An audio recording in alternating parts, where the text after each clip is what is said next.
ഞാനേ ഒരു കാര്യം ചോദിക്കല്ലേ, നിങ്ങൾ ആ വീട്ടിലെ സൈഡില് തേക്ക് കൊടുക്കാണ്ടിരുന്നല്ലോ, അതിനെ പറ്റി വല്ല വിവരമുണ്ടോ?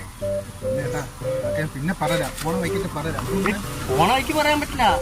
വണ്ടി ഇളകി കഴിഞ്ഞാൽ പിന്നെ ഒരു അക്ഷരം മിണ്ടരുത്. അതുകൊണ്ടാണ് നിർത്തിയിട്ടോ, വേറെ ഒന്നും വിചാരിക്കരുത്. എന്നാ പോവാ.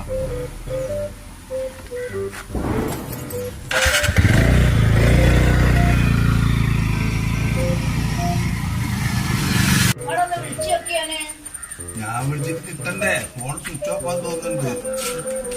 വരണ്ട സമയം കഴിഞ്ഞല്ലോ. അല്ലെങ്കിലും സമയത്തിനൊന്നും വരില്ലല്ലോ. നേരം വീക്കാവും വിളിക്കലുണ്ട്. എന്താ പറ്റിയ അറിയില്ല.